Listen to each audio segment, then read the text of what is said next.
Alice in Wonderland, Chapter 4. The Rabbit Sends in a Little Bill.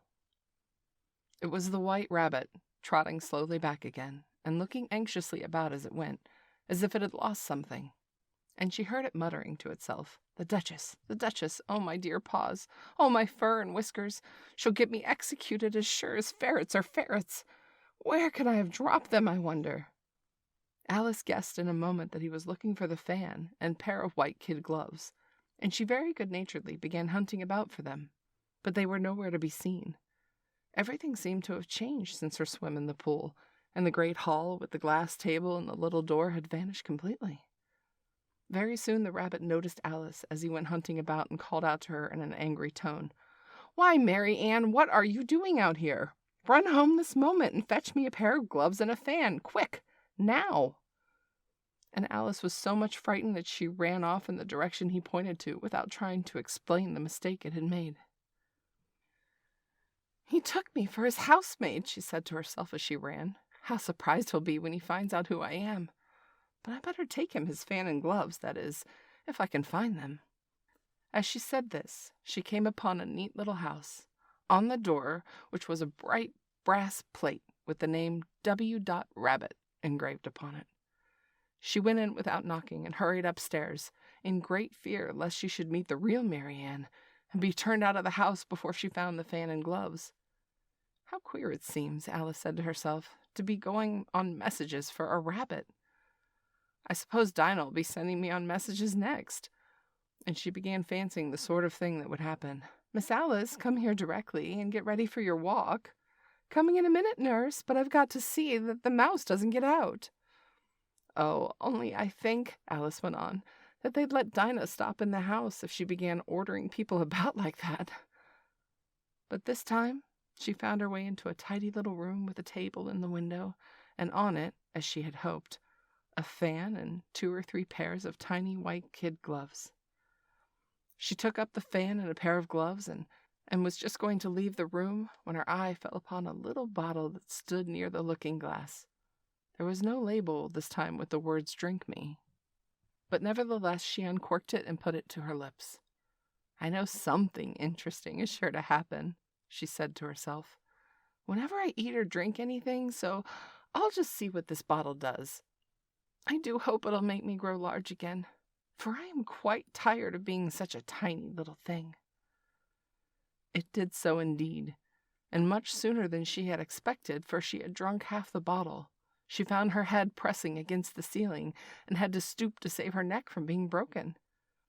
She hastily put down the bottle, saying to herself, "That's quite enough. I hope I shan't grow any more. As it is, I can't get out the door. I do wish I hadn't drunk so much." Alas, it was too late to wish that. She went on growing and growing, and very soon had to kneel down on the floor. And in another minute there was not even room for this.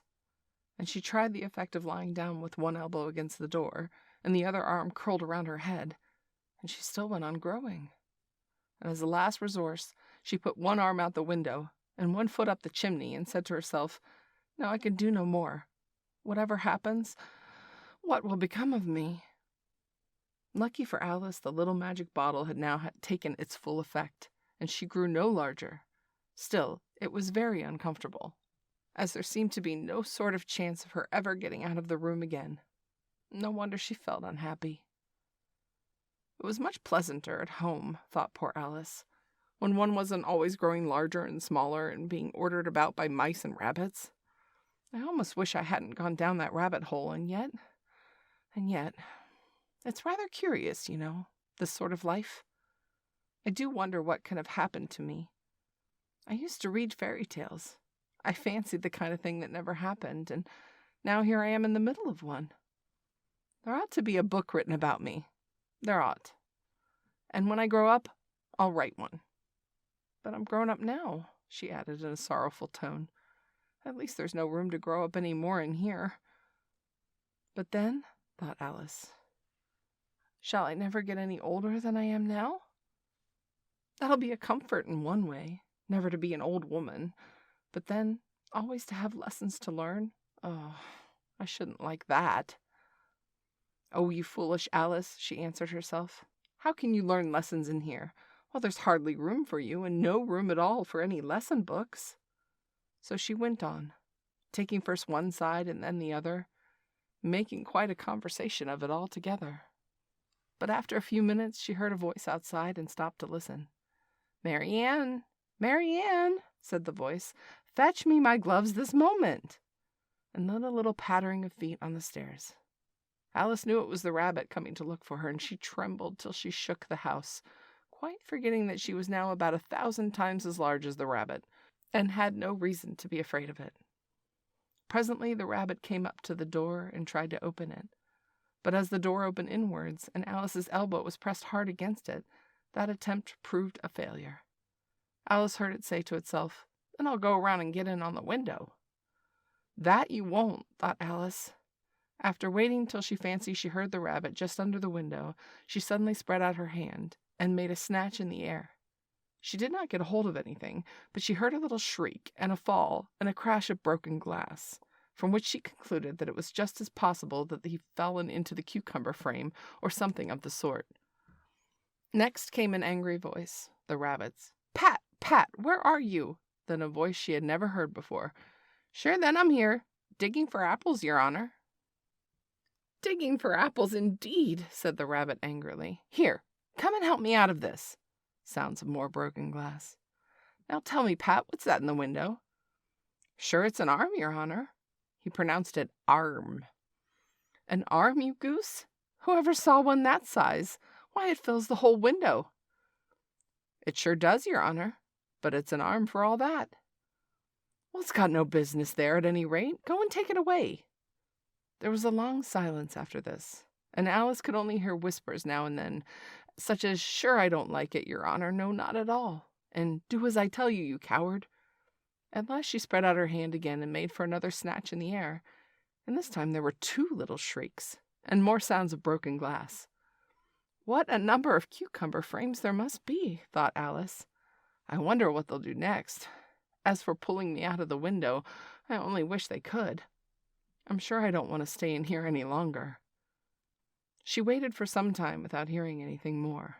At last came a rumbling of little cartwheels and the sound of a great many voices talking all together.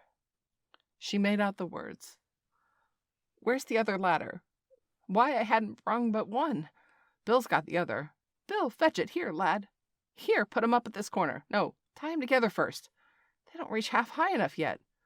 Oh, they'll do well enough. Don't be particular. Here, Bill, catch a hold of this rope. Will the roof bear? Mind that loose slate. Oh, it's coming down, heads below." A loud crash. "Now, who did that?" "It was Bill, I fancy." "Who's to go down the chimney?" "Nay, I shan't. You do it." "I won't do it, then." "Bill, you go down." "Here, Bill, master says you're to go down the chimney." "Oh, so Bill's got to come down the chimney, has he?" said Alice to herself. Shy, they seem to put everything upon Bill. I wouldn't be in Bill's place for a good deal. This fireplace is so narrow, to be sure, but I think I can kick a little. She drew her foot as far down the chimney as she could and waited till she heard a little animal, she couldn't guess what sort it was, scratching and scrambling about in the chimney, close above her. Then saying to herself, "This is Bill," she gave one sharp kick and waited to see what would happen next.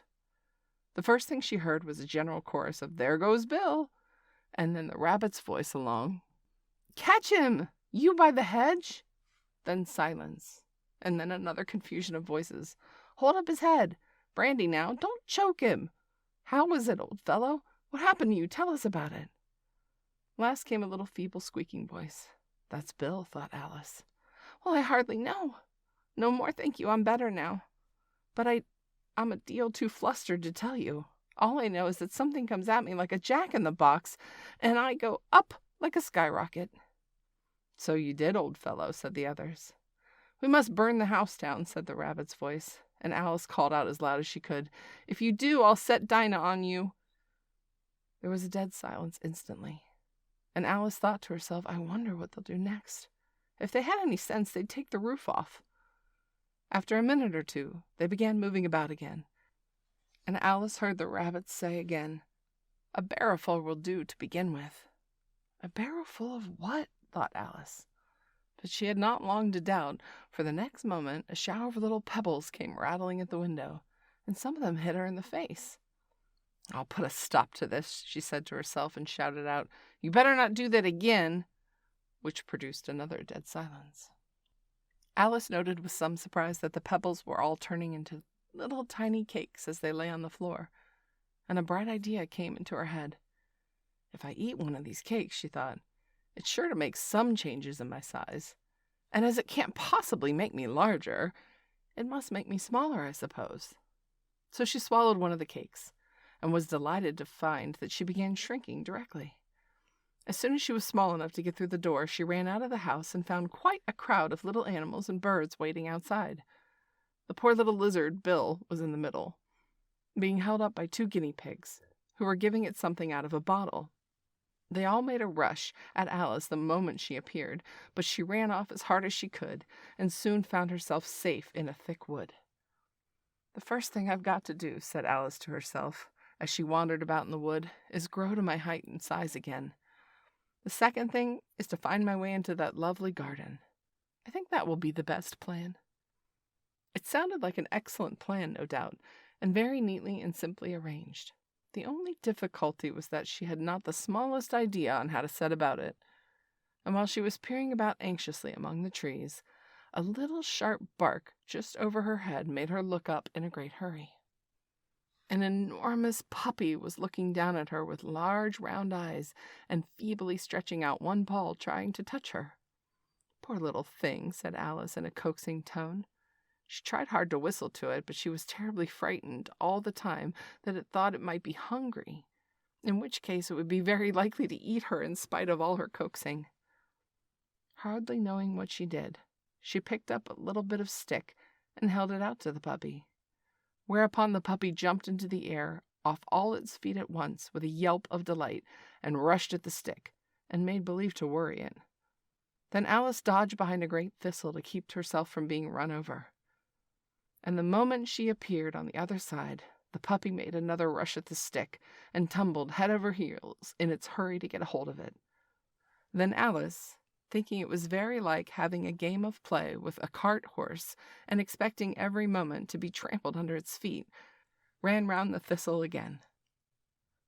Then the puppy began a series of short charges at the stick, running a very little way forwards each time and a long way back, and barking hoarsely all the while, till at last it sat down a good way off panting, with its tongue hanging out of its mouth and its great eyes half shut. This seemed to Alice a good opportunity for making her escape, so she set off all at once, and ran till she was quite tired and out of breath, until the puppy's bark sounded quite faint in the distance. "And yet what a dear little puppy it was," said Alice, as she leaned against the buttercup to rest herself, and fanned herself with one of the leaves. "I should have liked teaching it tricks very much, if only it'd been the right size to do it. Oh dear, I'd nearly forgotten that I've got to grow up again. How is it to be managed? I suppose I ought to eat or drink something or other, but the great question is, what?" The great question certainly was what. Alice looked all around at the flowers and blades of grass, but she didn't see anything that looked like the right thing to eat or drink under the circumstances. There was a large mushroom growing near her, about the same height as herself, and when she had looked under it, and on both sides of it, and behind it, it occurred to her that she might as well look and see what was on top of it. She stretched herself up on tiptoe and peeped over the edge of the mushroom, and her eyes immediately met with those of a large caterpillar that was sitting on top with its arms folded, quietly smoking a long hookah, and taking not the smallest notice of her or anything else.